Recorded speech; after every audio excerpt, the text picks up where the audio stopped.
नमस्कार. आवाज महाराष्ट्रामध्ये आपल्या सगळ्यांचं पुन्हा एकदा स्वागत. आपण चर्चा करतो आहे एका बाजूला दुष्काळी तर दुसऱ्या बाजूला अवकाळी अशा दुष्टचक्रामध्ये जो अडकलेला आपला बळीराजा आहे तो सावरणार कधी, आणि एकूणच मान्सूनचा पॅटर्न आता बदलत चालला आहे का, आणि हवामान बदल आता सगळे जे होत आहेत त्या हवामान बदलांच्या पार्श्वभूमीवरती आपली शेती पद्धती जी आहे ती त्याला सामना करण्यासाठी या सगळ्या आव्हानांना संकटांना सामोरं जाण्यासाठी सक्षम आहे का, अशा सगळ्या मुद्द्यांचा आपण परामर्श खरं म्हणजे घेतो आहोत. आता मी जाणार आहे कोल्हापूरला विजय पाटील आहेत, आंबा उत्पादक आहेत. विजय पाटील खरं म्हणजे इंजिनियर जरी असले तरी शेतकरी आहेत आणि 2 एकरावरती त्यांची आंब्याची बाग आहे, पण आत्ताच्या अवकाळी पावसामध्ये त्यांना सुद्धा नुकसानीला सामोरं जायला लागलेलं आहे. विजय पाटील, काय नेमका अनुभव आहे तुमचा? आता आंब्याच्या बाबतीत जर बोलायचं झालं तर ह्या वर्षी आंबा उत्पादकांना तारेवरची कसरत करावी लागलेली आहे. मुळात यावर्षी थंडीचं प्रमाण कमी राहिलेलं आहे. थंडी कमी वेळानं चालू झाली, परत पाऊससुद्धा अनियमित, आणि ह्या अशा पावसाळी ह्याच्यामुळं वातावरणामुळं सतत 1 महिना आड पाऊस सुरूच असल्यामुळं आंबा मोहर यायलाच मुळात वेळ लागला. आणि वेळ लागलेला असताना वेळानं का पण होईना पण समाधानकारक अशी स्थिती होती, त्यामुळं आंबा उत्पादक जरा खुश होते, समाधानी होते. पण आता या काल 28 तारखेला किंवा 1 मार्चला जो पाऊस झाला त्या ढगाळ वातावरणामुळं आंबा जो मोहर आलेला किंवा जे बोराएवढी फळं झालेली होती त्यांच्यावरती बुरशीचा तसेच मावा, तुडतुडे, रस शोषक किडीचा प्रादुर्भाव झाला. आणि त्यामुळं काय झालं, जे समाधानकारक पीक वाटत होतं, आंबा उत्पादकांनी तारेवरची कसरत करून जे पीक जपलेलं होतं त्या पिकाचं अतिशय नुकसान, साधारण 70% तरी नुकसान आत्ता दिसून येत आहे. त्यामुळं आत्ता सध्या स्थितीत आंबा उत्पादकांची परिस्थिती अतिशय चिंताजनक आहे. आंबा उत्पादकांची परिस्थिती चिंताजनक आहे असं तुम्ही म्हणताय. आपल्यासोबत चंद्रकांत मोकल आहे. चंद्रकांत मोकल, तुम्ही महाराष्ट्र राज्य आंबा उत्पादक संघटनेचे अध्यक्ष आहात. आंबा उत्पादक तुम्ही स्वतः आहात, आंबा शेतकरी, म्हणजे आंबा तुम्ही पिकवता तुमच्या शेतामध्ये. असं असताना आता तुमच्याकडे सुद्धा अवकाळी पावसाची फार मोठी स्थिती आपल्याला पाहायला मिळाली आहे. किती नुकसान नेमकं आंब्याचं झालेलं आहे? निसर्ग हा माणसाचा गुरु आहे आणि माणूस आता त्याचा शिष्य आहे, आणि अशीच परिस्थिती आज आपण पाहतो आहोत. नोव्हेंबर, डिसेंबर आणि आता फेब्रुवारीचा शेवटला दिवस आणि मार्चचा पहिला दिवस. आपल्याला माहिती आहे की नोव्हेंबर आणि डिसेंबरमध्ये 12 जिल्ह्यामध्ये 29,750 हेक्टरमध्ये नुकसान झालेलं आहे भाजीपाला आणि आंबा आणि फळफळावळ्याचं. आणि कोकणामध्ये जर विचार केला तर कोकणातल्या 5 जिल्ह्यांना नुकसान झालं. हे नुकसान नोव्हेंबर आणि डिसेंबरला. आणि या नुकसानातून आम्ही वाचवण्याचा किंवा आम्ही थोडंसं यातून पुढे येण्याचा प्रयत्न केला, आणि दुर्दैवानं फेब्रुवारी 28 आणि मार्च 1ला आम्ही अवेळी पावसाच्या आणि वादळी वाऱ्यांच्या या मोठ्या संकटाला आम्ही त्याच्या संकटाच्या भक्ष्यस्थानी पडलो. आज विचार केला तर 1,82,000 हेक्टरमध्ये आम्ही संपूर्ण कोकणामध्ये आंब्याचं उत्पादन घेतो.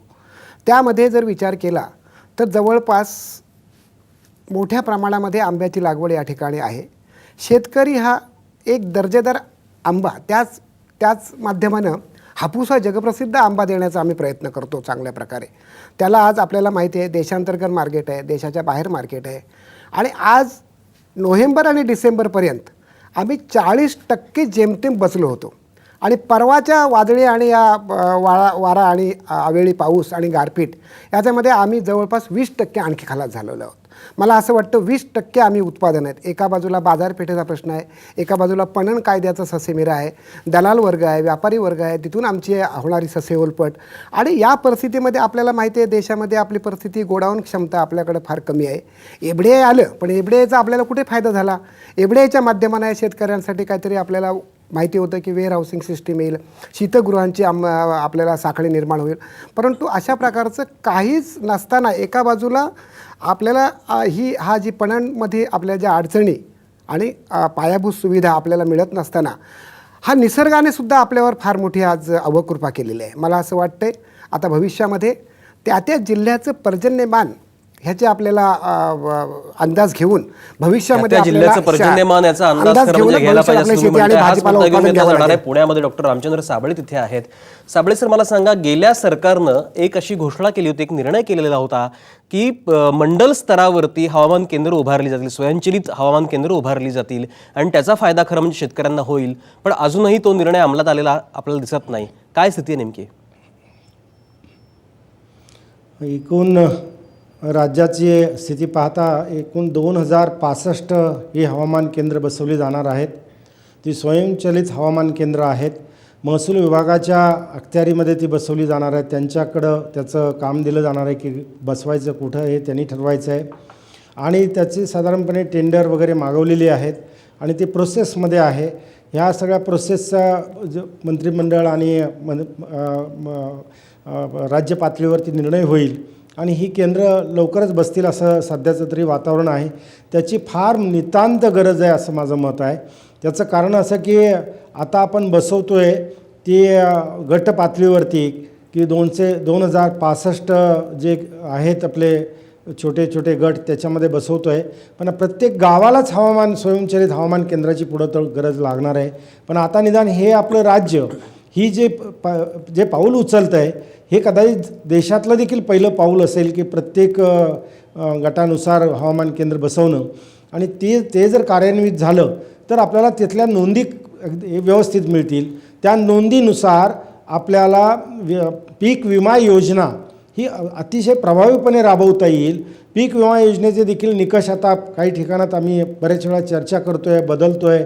काही त्याच्यात कशाप्रकारे शेतकऱ्यांना जास्त चांगल्या प्रकारे फायदा होईल या दृष्टीने चाललेलं आहे. गेल्या वर्षीची असेसमेंट देखील आम्ही केली, तेव्हा असं लक्षात आलं की बऱ्यापैकी शेतकऱ्यांना त्याच्यापासून पैसे दिले गेलेले आहेत. असं कंपन्या ज्या 2 कंपन्या आमच्या पुढं होत्या आल्या होत्या, माहिती आम्ही त्यांच्याकडनं जी घेतली त्यानुसार एकूण आपल्याला 2 गोष्टीवरती भर द्यावा लागेल. एक, हवामान अंदाजाची ॲक्युरेसी वाढवावी लागेल. ही केंद्र बसवल्यानंतर आणखीन वाढेल. हवामान अंदाज, त्यावरती उपाययोजना म्हणजे ॲग्रो ॲडवायझरी सर्व्हिस, हवामानावर आधारित कृषी सल्ला सेवा, हा एक प्रभावीपणे महाराष्ट्राच्या प्रत्येक कानाकोपऱ्यापर्यंत ही यंत्रणा चांगल्या प्रकारे सक्षम करावी लागेल. 1,35,00,000 सगळ्या शेतकऱ्यांच्या मोबाईलवरती ही सेवा देता येऊ शकते. त्याचबरोबर इकडं दुसऱ्या बाजूला पीक विमा योजना ही भक्कम करावी लागेल आणि पीक विमा योजना जर आपण भक्कम केली तर हे जे नुकसान होईल ते किती नुकसान झाल्यानंतर किती त्याला मदत, हे एकदा गणित ठरलं की ते करता येईल.